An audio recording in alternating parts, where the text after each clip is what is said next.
to be stamped or pressed or whatever into the medium, and that gives a completely different look. It gives you impact ridges that are cracked along the top and the outside. Now, I can give this little lesson to a group of third graders and lay some prints out, some fake, some real, and you give them a magnifying glass, they won't miss one. It's that easy. That easy. And yet, all 10,000 of those tracks that we have that we think are genuine have to be fake. Not because they really are fake, but because they simply have to be fake because these creatures cannot be real. Because if these creatures are real, then humans have no place in the flowchart of life on Earth, because it will take those same third graders to make the connection that, oh, these things look like the pre-humans. Where are the humans? Where do the humans fit in? And that's what science, our religion, doesn't want to deal with. Next slide. Okay, this is a human foot again, and you saw it with the Laetoli print, but I just want to put it back in your mind. This is how we walk. Heavy heel strike, swinging the momentum up around the arch, over into the ball of the foot, thrusting out of the big toe and the other toes. You remember that picture. Just keep it in mind. Next shot. Now we're going to look at a Bigfoot track. Okay, now look at the difference. We have this extended heel backwards. We have the ankle right here in the middle, middled up, just like in the Laetoli track, if you recall. We have the forefoot shortened and widened greatly. We have the toes sort of the same shape and acting in concert rather than the way ours works with the big toe. These are all working together, and the thrust-off point, if there is one, is right here. Notice, though, how smoothly the whole foot goes down, just like the Laetoli track, heel and ball hitting at the same time. And notice, too, if you would, the line of motion is right straight. It's just straight. This is as efficient and as good a walk as the Laetoli creature had. Much better than ours. No torque through the joints here. No heel strike, no toe off. Nice smooth lay down, nice smooth lay down. Walking better than we do. All right, next slide. Here we see another comparison of a human foot and a Bigfoot foot, just to again give you a sense of how incredibly different they are. Next slide. Now here's another pair of hominoid tracks. And notice these were found together, so again we assume, just like with Laetoli, it's a male and a female. But in every other way, it's just like the other ones that you saw. It's clearly a hominoid track, is it not? I mean, it looks just like the others. Furthermore, this one looks exactly like the one from Laetoli 3.5 million years ago. I mean, keep this toe image in your mind. 3.5 million years ago, Laetoli, and it's all the same, clearly hominoid, but guess what it is? Neanderthal.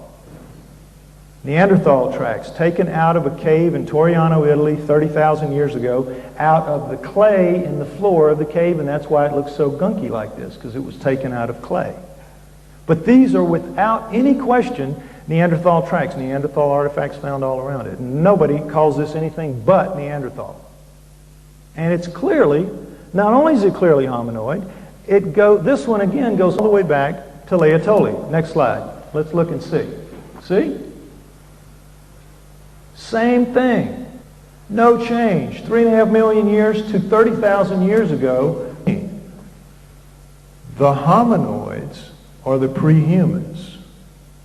And they go back to the Miocene. There really is no place for humans in the flowchart of life on Earth. There really isn't. And the facts are there. But more importantly, if you doubt the track, if you think somehow I'm shaving it with the track, check this. The thing we do have to prove it is the feet of Neanderthal. We have no other whole feet of any pre-humans, but we do have the feet of a Neanderthal. Next slide. Check this out. Neanderthal, human, Neanderthal. Look at the difference. Now this is the same bones. It's just like the skulls. It's the same bones, but reconfigured and reconstituted into a completely different functioning outfit. Look at this little nub of a heel we have compared to this. Look at this little bump of an ankle bone we have compared to this big thing, and it's forward and centered. Now notice too that their foot is swinging out around all of that. So it's got a much thicker, heavier, padded foot than we have. It's a foot designed to be out in nature, unshod for a lifetime, compared to our little foot, which is not built that way. Look at the difference in our big toe and our little toes. Look at the comparison here, how similar they are to each other. They're working together. Look at the width of the forefoot. Look at how ours is stretched out and pinched off. You can see the bow in our foot, the bend. We're off balance. You can see it. Whereas look at this guy, how solid that's put together. This is better than this. If we had it to do over, we need a redesign in the feet. We need a redesign in a bunch of places, but starting with our feet. I don't know about you, but I find this fascinating for me. The panda. Oh yes, of course. Great story. Hominoids. What we say to ourselves is, why don't we go out and get one? If they're out there the way I'm saying they are, why don't we go out and get one? Should be easy. They should be out there. The panda was the hominoid of the 1800s. Scientists would get these rumors of a black and white bear that ate bamboo coming out of China, and they said, forget about it. Bears are carnivores, and that's that. Can't possibly be true. And then in 1869, one was captured and killed. And so they knew they were real. So starting in 1870, every zoo and museum in the world that was big and had money sent teams into Sichuan province, China, which is about, I guess, the size of France, into the bamboo forests of the mountainous, rugged terrain to get the next panda. Now, how long would you think that took them? I mean, this is back when people really knew how to make their way in the woods. How long do you think to get the next panda? 60 years. 60 years. Now, it sounds like an exaggeration, a gross exaggeration, and it is. They really only looked about 30 years, and they said, well, they must be extinct now. And then 30 years later, Teddy Roosevelt's sons, our President Teddy Roosevelt's sons, were in there doing some hunting, and they killed one. So then over the next 20 years, they pulled out about a half a dozen and created the panda craze that we know. To this day, it's extremely difficult to go into the bamboo forests of Sichuan and pull out a wild panda. Now, why is that? What do they do? How clever are they? Well, really, they're not. They're big, as you see. You know what a panda looks like. They're black and white. They're very much stand out against the green background that they live in. They're very slow moving. They eat a very restricted diet. They live in the daytime. They're stupid as a bag of hammers. Anybody could sneak up on one if they were within the neighborhood. The problem is with us. We can't make it where they live. Again, we think we can just go anywhere we want. We can't. We can't. There are whole vast stretches of earth we never go into that have never had a human foot on them. But we don't like to accept that because we like to just think that we're masters of everything. The panda shows that there's plenty of room for creatures that are big, fast, mobile, live mostly at night, eat anything, and in their environment will hear better than us, see better than us, smell better than us, and no doubt in their environment think better than us. We're not just going to mount up and go get one. We're going to see them only by accident, and that's how it happens. But it does happen, and it has happened. Let's go over just some of the best evidence real quick. Next slide. I'm not going to go into the detail of these stories. It's all in my book. I urge you to get the book if you can. It's really a good book. I think one of the best in the field, and it sounds egotistical to say that, but I think you'll really be pleased with it if you do get it. But it will cover all these issues that I'm going to go over quickly in thorough detail. This is a famous Patterson film. You've all seen this. Science goes so far over backwards to try to discredit this film, but in actuality, she walks the way she should walk to have that footprint that she laid down. Her arms, you can see looking at them, they're much longer than a human's arms, especially from the shoulder to the elbow. Her breasts sway perfectly the way living flesh would move. In 1967, it would have been impossible to create that. This is a real, true story. Again, you can read about it. Was not a fake. Next slide. This is the famous Minnesota Iceman, another killed hominoid. Shot it in the back, blew this nice big hole in its chest. The guy that killed it threw it in a 7-foot ice freezer and drove it around to fairs and malls in the States from the late 60s to about 1980. I saw it as a young man several times, and I can tell you for sure this was the real deal. Again, science goes to great lengths to try to discredit this, but the reality of it is if you read in my book, this was absolutely 100% genuine. Next slide. Now, this is a guy named Albert Ostman talking to a reporter here.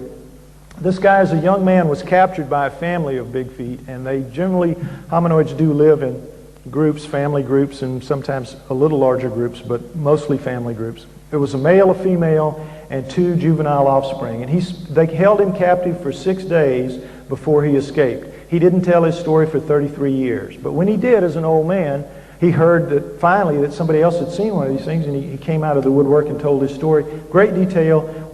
He was grilled by the best. He took several lie detector tests, and nobody denies that this guy was telling the truth, and he knew details about them that nobody else did. Another true story, a fascinating full story done up in my book. Next slide.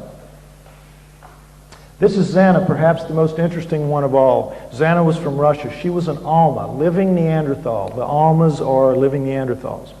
Now, she was captured in 1850 and taken to a village called Takina, and she lived there for 40 years. In the 1960s, Russian Bigfoot experts began, and they take it, by the way, Russia and China, much more serious than we do. They know. They've had hundreds of years of stories about them, so they know they're real, and they do very serious research on it. And they did very serious research on her case, and what they found was that she died in 1890.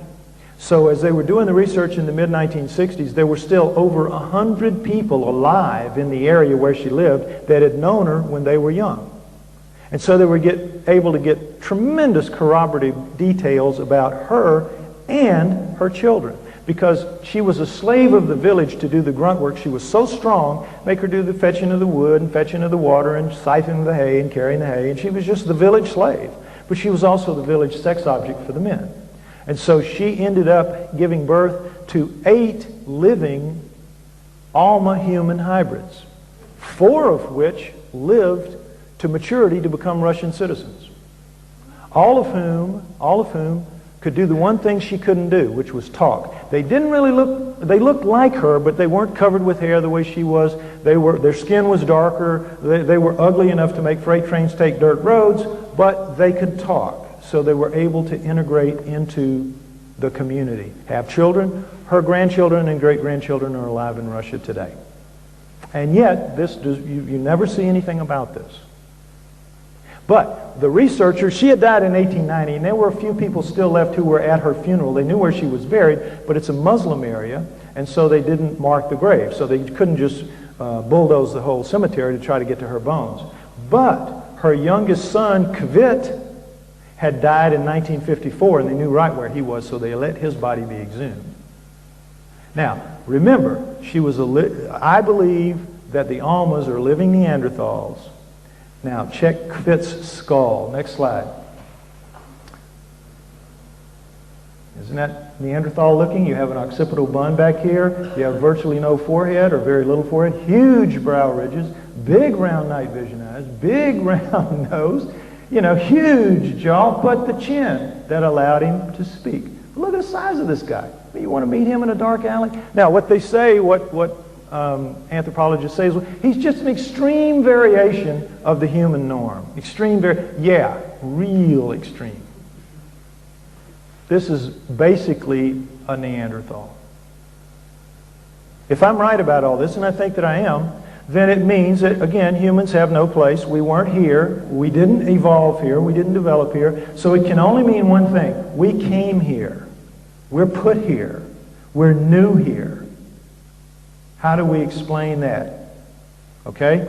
Next slide. Now, Sumer, modern-day Iraq, this was the beginning of culture as we know it in the Tigris-Euphrates Valley, the Sumerians. And these people walk out of the Stone Age about 6,000 years ago, and suddenly they just create these, boom, full-blown, very sophisticated culture right out of the Stone Age. It makes no sense, and it never has. And so what do historians do? They don't talk about them very much. They make it seem like history began with the Egyptians, the Greeks, and the Romans. But in reality, Egyptians, Greeks, and Romans took a lot of what they had from the Sumerians, who dominated for almost 2,000 years. Nice, strong cultural run. We don't talk a lot about them. But nonetheless, next slide, they had and produced over 100 of the firsts that we attribute to a high civilization. They had the first cities, well-organized cities, the first high-rise buildings, the ziggurats, the first government, the first